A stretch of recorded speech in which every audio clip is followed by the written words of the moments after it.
Hello ಸ್ನೇಹಿತರೆ, ಸಪ್ತಪದಿ ಧಾರಾವಾಹಿಯ ಇಂದಿನ ಸಂಚಿಕೆಯಲ್ಲಿ ನೋಡುವುದಾದರೆ, ಸರಿ ಕಾವ್ಯ, ನೀನ್ ಹೇಳ್ತಾ ಇರೋ ಮಾತಿಗೆ ನಾನು ಮತ್ತೆ ಹಿಂತಿರುಗ್ತಾ ಇದ್ದೀನಿ ಅಂತ ಹೇಳಿ ಅಪರ್ಣಯನ್ನ ಹಿಂತಿರುಗಿರ್ತಾರೆ.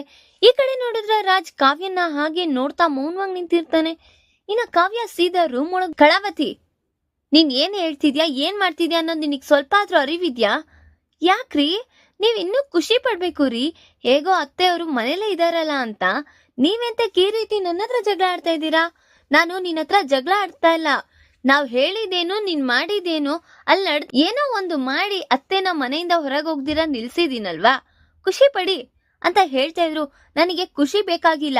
ಅಲ್ಲ, ಈಗ ಅಮ್ಮನ ಹತ್ರ ಏನೋ ಹೇಳ್ಬಿಟ್ಟೆ, ನಾನ್ ತಂದಿ ಕರ್ಸಿ ನಿಲ್ಲಿಸ್ತೀನಿ ಅಂತ. ಯಾವಾಗ ಕರ್ಸಿ ನಿಲ್ಲಿಸ್ತೀಯಾ? ಏನಂತ ನೀನು ಅವ್ರಿಗೆ ಸಂಜಾಯಿಷಿ ಕೊಡ್ತೀಯಾ? ಏನಂತ ಅನ್ಕೋಬೇಕು ಅಮ್ಮ? ಹಾ, ನಿನಗೇನ್ ಗೊತ್ತಿದೆ ಅಂತ ಈ ರೀತಿ ಎಲ್ಲ ಏನೇನೋ ಊಹೆ ಮಾಡ್ಕೊಳ್ತೀವಿ. ಸಾಕು, ಸುಮ್ನೆ ಇರ್ತೀರಾ? ನನ್ಗೂ ಒಂದ್ ಟೈಮ್ ಬರುತ್ತೆ. ಈಗ ನನಗೆ ಅತ್ತೆ ಹೇಳಿರೋ ಸಂಪೂರ್ಣವಾಗಿ ನಾನು ಅವ್ರ ಮಾತಿನ ಬೆಲೆನ ನಾನು ಉಳಿಸ್ಕೊಳ್ಳೋ ಜವಾಬ್ದಾರಿ ನನಗಿದೆ. ನಾನು ಅದನ್ನ ಉಳಿಸ್ಕೊಳ್ತೀನಿ. ನೀವೇನು ಯೋಚನೆ ಮಾಡ್ಬೇಡಿ ಅಂತ ಹೇಳ್ತಾ ಇದ್ರು. ಹಾ, ಬಾರಿ ಹೇಳ್ಬಿಟ್ಟೆ. ನಮ್ಮಮ್ಮ ಒಂದ್ಸತಿ ನಿರ್ಧಾರ ತಗೊಂಡ್ರೆ ಅದಿನ್ನ ಮುಗಿಯೋವರೆಗೂ ಬಿಡಲ್ಲ, ಗೊತ್ತು ನಿನಗೆ. ಇನ್ನ ನಿನಗೆ ಎಲ್ ಬಿಡ್ತಾರೆ ಬಿಡು ನಮ್ಮಮ್ಮ. ಇನ್ನ ಕುಂತ್ರು ನಿಂತ್ರು ಹೋಗು ಕಂಡಿಡ್ದ ಅಂತ ಅನೇಕ ಹೇಳ್ತಾ ಇರ್ತಾರೆ. ಅವಾಗ ಏನ್ ಸಂಜಾಯಿಷಿ ಕೊಡ್ತೀಯ? ನಾನು ನೋಡೇ ಬಿಡ್ತೀನಿ ಅಂತ ಹೇಳ್ತಿದ್ದಂಗೆ, ರೀ ನೀವು ಏನೇಂದಕ್ಕೋ ನನ್ನ ಹತ್ರ ಜಗಳ ಆಡಕ್ ಬರ್ಬೇಡಿ. ನಾನು ಇನ್ನ ಸಂಪೂರ್ಣವಾಗಿ ಆ ಮಾಹಿತಿ ತಿಳ್ಕೊಳಕ್ಕೋಸ್ಕರನೇ ಓಡಾಡ್ತೀನಿ. ಎಷ್ಟೇ ಆದ್ರೂ ಆ ಮಗುನ ಬಿಟ್ಟೋಗಿದಾರಲ್ಲ ತಾಯಿ, ಅವರಿಗೂ ಸ್ವಲ್ಪನೂ ಕನಿಕರ ಅನ್ನೋದಿಲ್ಲ ಅಲ್ವಾ ಅಂತ ಅವರೇ ವಿರುದ್ಧವಾಗಿ ಮಾತಾಡ್ತಾ ಇದ್ರು. ರಾಜ್ ಕೋಪ ಬರ್ತಾ ಇರುತ್ತೆ. ಈಗ ಸರಿ ಆಯ್ತು, ಮುಂದೆ ಏನ್ ಕೆಲ್ಸ ಇದೆಯೋ ಮಾಡ್ಕೋ ಹೋಗು ಅಂತ ಹೇಳಿ ಕಳಿಸ್ತಾ ಇದ್ದಂಗೆ, ನೀವೇನ್ ನನ್ಗೆ ಹೇಳೋ ಅಂತ ಅವಶ್ಯಕತೆ ಇಲ್ಲ, ನಾನ್ ಮಾಡ್ಕೊಳ್ಳೋದು ನಂಗೆ ಗೊತ್ತಿದೆ ಅಂತ ಹೇಳಿ ಇನ್ನ ಕಾವ್ಯ ಅಲ್ಲಿಂದ ಡಿಸಪಾಯಿಂಟ್ ಆಗಿ ಹೊರಡ್ತಾ ಇದ್ದಂಗೆ, ಈ ಕಡೆ ನೋಡಿದ್ರೆ ಸುಭಾಷ್ ಅವರು ಅವರೆಲ್ಲ ಮಾತಾಡ್ತಾ ಇರೋ ವಿಚಾರನೆಲ್ಲ ಕೇಳಿಸ್ಕೊಳ್ತಾ ನಿಂತಿರ್ತಾರೆ. ಆಗ ಇನ್ನ ಕಾವ್ಯ ನೋಡಿದ್ರೆ, ಏನು ನಮ್ಮ ಮಾವವ್ರು ಇಲ್ಲಿ ನಿಂತಿದ್ದಾರೆ ಅಂತ ತುಂಬಾ ನಿರಾಶೆಗೊಂಡು ಮೌನವಾಗಿರ್ತಾಳೆ. ಆಗ, ಅಮ್ಮ ಕಾವ್ಯ, ನಿನ್ನ ಹತ್ರ ಮಾತಾಡ್ಬೇಕಿತ್ತಮ್ಮ. ಹೇಳಿ ಮಾವ. ಅದು ನಾನು ಮಾಡಬಾರ್ದೊಂದು ದೊಡ್ಡ ತಪ್ಪು ಮಾಡಿದೀನಮ್ಮ. ಹೇಗಾದ್ರೂ ಮಾಡಿ ಇವತ್ತು ನಾನು ಅದಕ್ಕೆ ಉತ್ತರ ಹೇಳ್ಬೇಕು ಅಂತ ಹೊರಡ್ತಾ ಇದ್ರೆ, ಯಾಕಮ್ಮ ನೀನ್ ನಿಲ್ಲಿಸ್ದೆ ಅಂತ ಹೇಳ್ತಾ ಇದ್ದಂಗೆ, ನನಗೆಲ್ಲ ಗೊತ್ತು ಮಾವ ಅವ್ರೆ ಅಂತ ಹೇಳ್ತಾ ಇರ್ತಾಳೆ ಕಾವ್ಯ. ನೋಡಿದ್ರೆ ಸುಭಾಷ್ ಅವ್ರಿಗೆ ವಿಪರೀತ ಶಾಕ್ ಆಗಿ ಹಾಗೆ ಮೌನವಾಗಿ ನಿಂತ್ಬಿಟ್ಟಿರ್ತಾರೆ. ಏನು, ನಿನ್ಗೆ ಗೊತ್ತಾ? ಹೇಳ್ತಿದ್ಯಾ ಕಾವ್ಯ, ನಿನಗ್ ಗೊತ್ತಾ? ಹಾ ಮಾವ ಅವ್ರೆ, ನನಗೆಲ್ಲ ವಿಚಾರನೂ ಗೊತ್ತು, ಎಲ್ಲನೂ ಗೊತ್ತು. ಈ ಜಾಗದಲ್ಲಿ ಈಗ ಅತ್ತೆಯವ್ರಿಗೆ ಗೊತ್ತಾಗಿದ್ರೆ ಈ ಮನೇಲಿ ಅಲ್ಲೋಲ ಕಲ್ಲೋಲನೇ ಆಗೋಗಿರೋದು. ಈ ಮನೆ ಮನಸ್ಥಿತಿ ಎಲ್ಲ ಹೇಗಾಗಿರೋದು ಹೇಳಿ? ನಿಮ್ನ ಉಳ್ಸಕ್ಕೋಸ್ಕರ ನಾನು ಮಧ್ಯೆ ಬಂದು ಮಾತಾಡಿದ್ದೆ ಹೊತ್ತು ಬೇರೆ ಇನ್ಯಾವುದೇ ರೀತಿ ತಪ್ಪಾಗಿ ಅರ್ಥ ಮಾಡ್ಕೊಳಕ್ ಹೋಗ್ಬೇಡಿ ಮಾವ ಅವ್ರೆ ಅಂತ ಹೇಳ್ತಾ ಇರ್ತಾಳೆ ಕಾವ್ಯ. ಆಗ, ಅಮ್ಮ ಕಾವ್ಯ, ಯಾಕಮ್ಮ ಈ ರೀತಿ ಮಾಡ್ದೆ? ನಿನಗೆಲ್ಲ ಗೊತ್ತಿದ್ದು ಯಾಕಮ್ಮ ನೀನು ಮುಚ್ಚಿಡ್ತಾ ಇದ್ಯಾ? ಎಷ್ಟೇ ಆದ್ರೂ ನೀವು ನನಗೆ ಮಾವ, ಮಾನ ಮರ್ಯಾದಿನ ಉಳಿಸ್ಬೇಕಾಗಿರೋಳು ನಾನು, ಕಳಿಯೋಂತವಳಲ್ಲ. ಎಂತಕ್ಕಂದ್ರೆ ನಮ್ಮ ಮಾವ ಯಾವುದೋ ಒಂದು ಸನ್ನಿವೇಶದಲ್ಲಿ ಇಲ್ಲೋ ಯಾವುದೋ ತೊಂದರೆ ಸಿಕ್ಕಿದ್ದಾಗ ಮಾತ್ರ ಇಂಥ ಕೆಲಸ ಮಾಡಿರ್ತಾರೆ.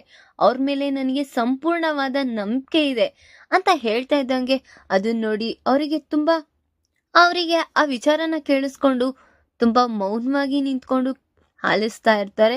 ಆಗ, ಸರಿ ಬಿಡಿ ಮಾವ ಅವ್ರೆ, ಈ ವಿಚಾರ ನನಗೆ ಗೊತ್ತಿದೆ ಅಂತ ರಾಜ್ ಅವ್ರಿಗಾಗ್ಲಿ ಯಾರಿಗೆ ಆಗ್ಲಿ ಗೊತ್ತಾಗ್ದೇ ಇರಂಗೆ ಸುಮ್ಮನೆ ಇಡಿ. ಇಲ್ಲ, ಏನಾದ್ರೂ ನನಗೆ ಗೊತ್ತಾಯ್ತು ಅಂದ್ರೆ ರಾಜ್ ಅವ್ರು ಇನ್ನ ನನಗೆ ವಿಪರೀತ ರಾಧಾಂತನ ಮಾಡ್ಬಿಡ್ತಾರೆ ಅಂತ ಹೇಳಿ ಕಾವ್ಯ ಅಲ್ಲಿಂದ ಹೊರಟಿರ್ತಾಳೆ. ಅಮ್ಮ ಕಾವ್ಯ ಅಂತ ಇದ್ರು. ಮಾವ ಅವ್ರೆ, ಇನ್ನೇನು ಯೋಚನೆ ಮಾಡಬೇಡಿ, ನಾನಿದ್ದೀನಿ, ನಾನು ಎಲ್ಲಾನು ನೋಡ್ಕೊಳ್ತೀನಿ ಅಂತ ಹೇಳಿ ಕಾವ್ಯ ಇನ್ನ ಅಲ್ಲಿಂದ ಹೊರಟಿರ್ತಾಳೆ.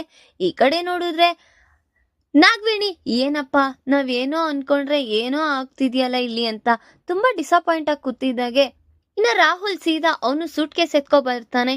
ಏನೋ ಎಲ್ಲಿಗೋ ಹೋಗ್ತಾ ಇದ್ಯಾ?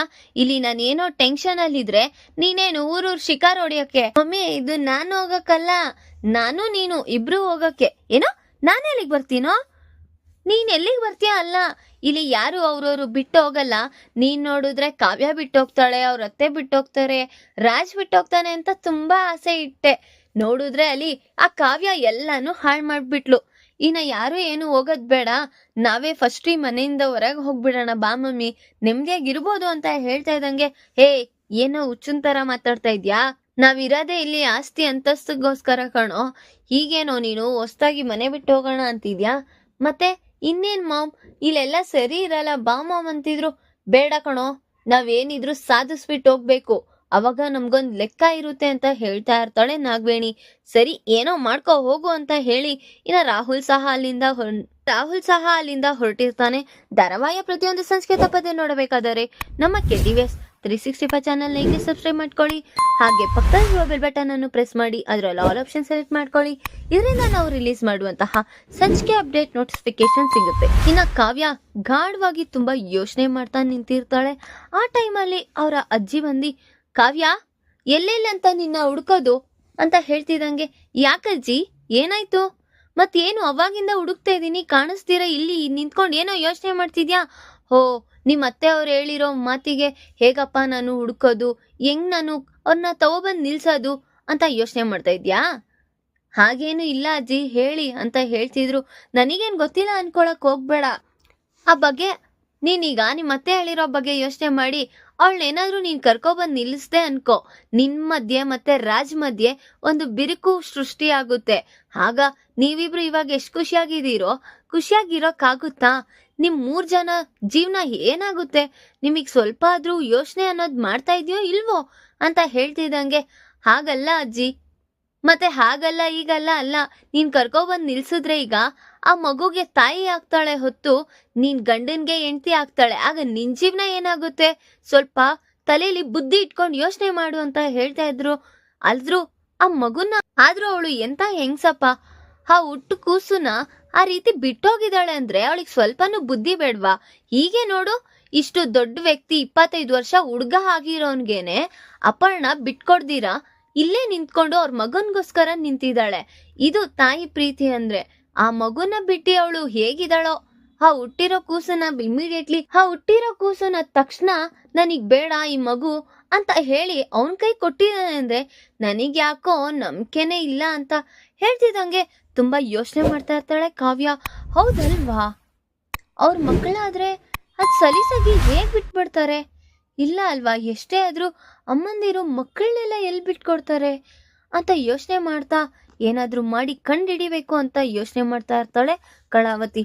ಆಗ ಏನೋ ಯೋಚನೆ ಮಾಡ್ತಿದ್ಯಾ, ಮತ್ತೆ ಏನು ಇಲ್ಲ ಅಜ್ಜಿ, ನನಗೆ ಒಳ್ಳೆ ಒಂದು ಸಂದೇಶ ಕೊಟ್ಟಿದ್ದೀರಾ, ಥ್ಯಾಂಕ್ ಯು ಸೋ ಮಚ್ ಅಂತ ಹೇಳಿ ಅಲ್ಲಿಂದ ಹೊರಟಿರ್ತಾಳೆ. ಏನ್ ಈ ಹುಚ್ಚಿ ಹುಡುಗಿ ಹಿಂಗೆ ಏನೋ ಯೋಚನೆ ಮಾಡು ಅಂದ್ರೆ ಏನೋ ಯೋಚನೆ ಮಾಡ್ಬಿಟ್ಟು ಹೋಗ್ತಾ ಇದ್ದಾಳಲ್ಲ ಅಂತ ಅವ್ರ ಅಜ್ಜಿ ಅಲ್ಲೇ ನಿಂತ್ಕೊಂಡು ಯೋಚನೆ ಮಾಡ್ತಾ ಇರ್ತಾರೆ.